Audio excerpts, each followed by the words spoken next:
Ron DeSantis promises that he's going to protect Bitcoin. The US is on the verge of losing its credit rating, and Trezor capitalizes on Ledger's big mishap that took place last week. We'll discuss all of that and more right here today on Pour Over Finance.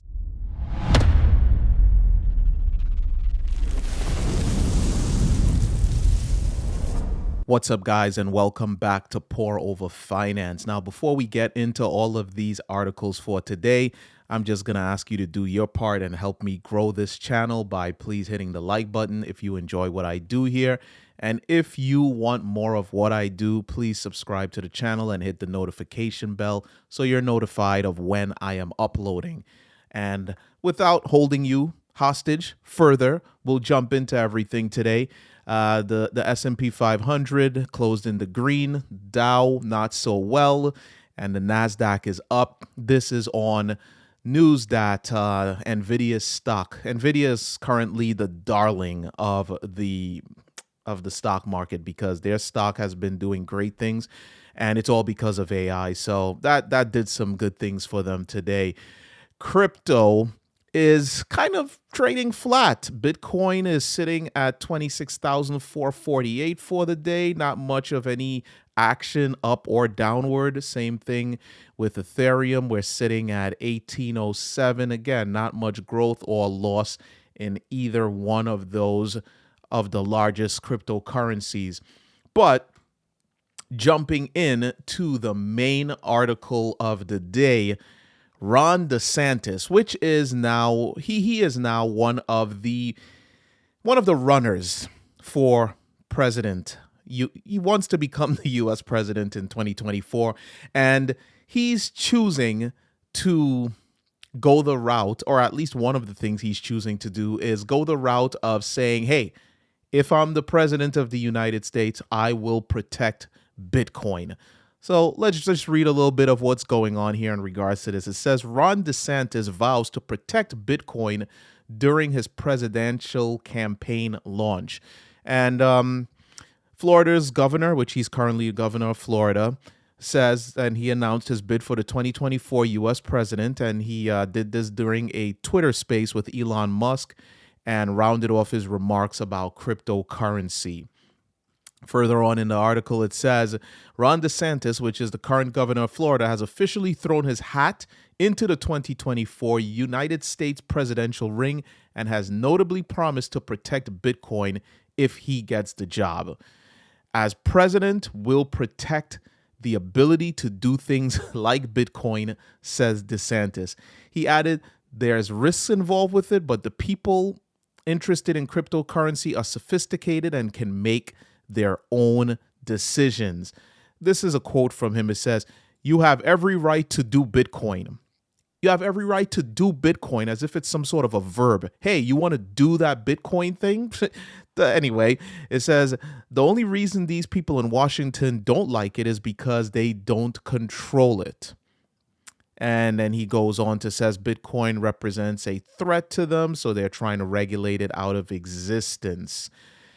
His additional quote, it says, "I don't have an itch to control everything that people may be doing in this space, and I think that the current regime clearly have it out for Bitcoin." Now, listen, as someone that invests in cryptocurrency, as someone that is interested in the growth of cryptocurrency and is very excited to see what crypto can do in the future for the economy, for transacting finance, whatever the case is, for its utility, I'm happy about cryptocurrency. But I don't necessarily know that he truly cares about cryptocurrency or Bitcoin.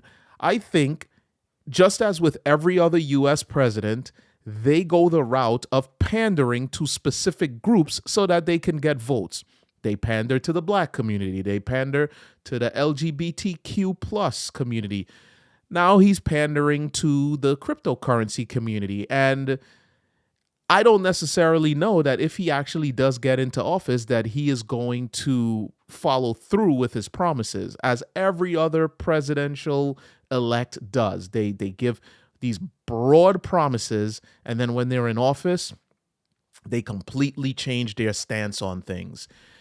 DeSantis added that if President Joe Biden is reelected for another 4 years in 2024, the regulatory regime for crypto under his administration will probably end up killing it. Earlier in May, DeSantis passed an anti-central bank digital currency bill in Florida that prohibits the use of a federal central bank digital currency as money, along with banning the use of foreign CBDCs. So you have to take this with a grain of salt, but you also have to realize that there is some action that is in place. He is actually looking to pass a bill that will prevent not just foreign CBDCs, but domestic CBDCs in the state of Florida. So if he gets into office here in the United States, it's possible that he may follow through on his promise of allowing you to do Bitcoin, whatever that may mean. But I'll tell you what, not a lot of people are as analytical. A lot of people are just going to hear this and they're going to immediately slap their vote down for DeSantis. So I don't know. To be quite honest with you, I don't know if he has any real intention of following through with these promises.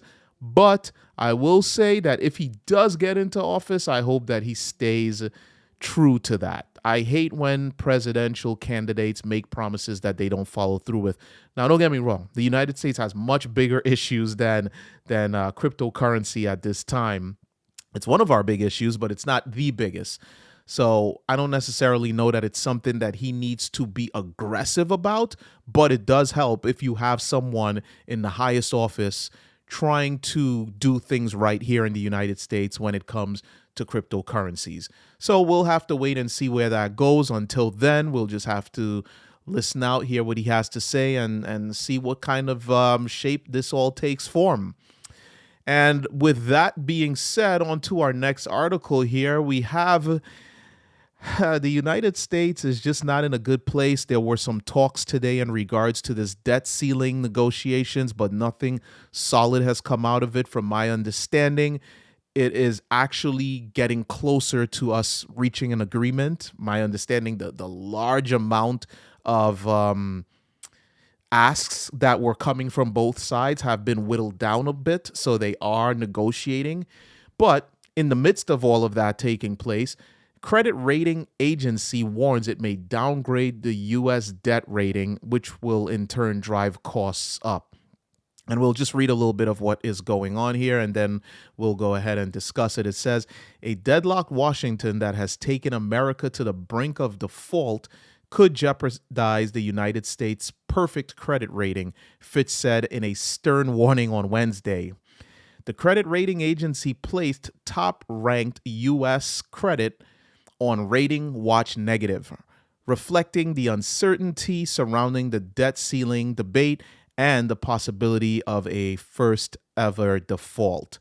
So this credit rating agency, Fitch, basically has put forward a stern warning to the United States saying, get your act together, otherwise we are going to downgrade your rating. It would be as if you or myself were to have bad credit ratings against us. Whenever you have a bad credit rating, that means that you're less likely to get loans, you're less likely to be approved for credit cards, mortgages, car notes, whatever it is the case is. And if you do get approved, then the percentage that you would get those loans would be a lot higher. So the United States is on the brink of having their rating by this rating agency, Fitch, reduced from their current AAA rating to a potential AA rating, which will in turn affect the ability for us to borrow money cheaper, or even in some cases, I guess, borrow money in general. So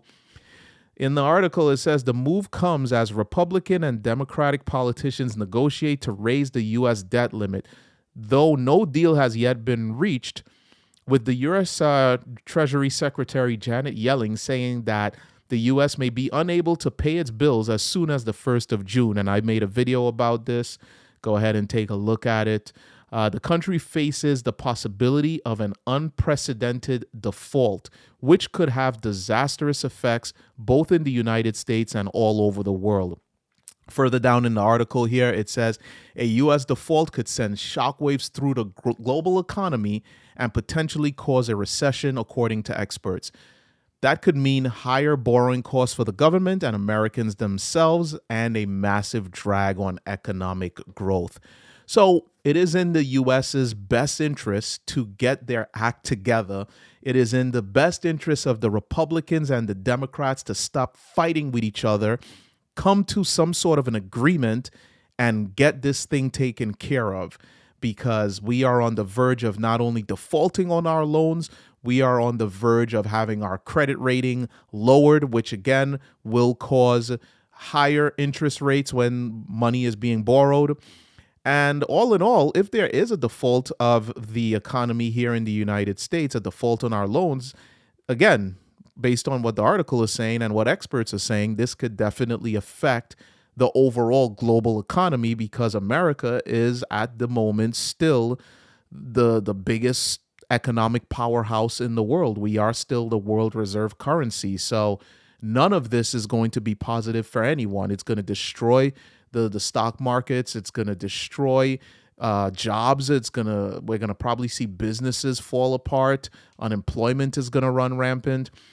So the Democrats and the Republicans pretty much have it all on their lap. It's time to stop fighting and time to come to an agreement. And again, as that news rolls out, I will be here to provide that information to you. So please subscribe if you're interested in me bringing this information for you in the future as it rolls out.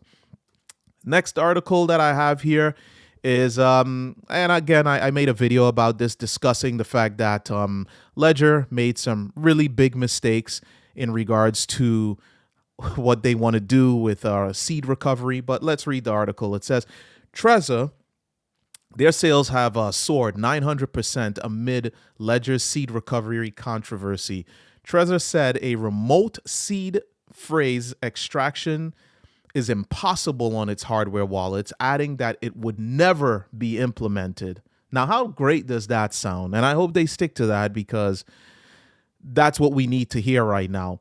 It says hardware wallet provider Trezor reported a 900% week-on-week growth in its sales volume, according to a May 25th press statement that was shared to Crypto Slate, which is where this article is from. It says the surge comes in the wake of Ledger's seed recovery feature that drew stiff opposition from the crypto community. And according to the press statement from Trezor, in Trezor, we believe that hardware wallets, cold storages, that the promise of a 100% custody should at no stage make the seed phrase accessible to anyone but the user. So this is good. This is good to hear, and I'm actually very happy to hear them say that. I am, I guess, fortunately or unfortunately, the owner of 2 ledgers, and I've always kind of kept my trust in Ledger, because that's what you've always been told. Get yourself a cold storage, and Ledger is the big dog in the game. And what they recently put out there has definitely shaken my trust in the company. So personally, I am going to be purchasing a Trezor. I'm not completely abandoning my ledgers. I paid good money for these things, but maybe my largest holdings will be sitting on a Trezor as opposed to on the ledger.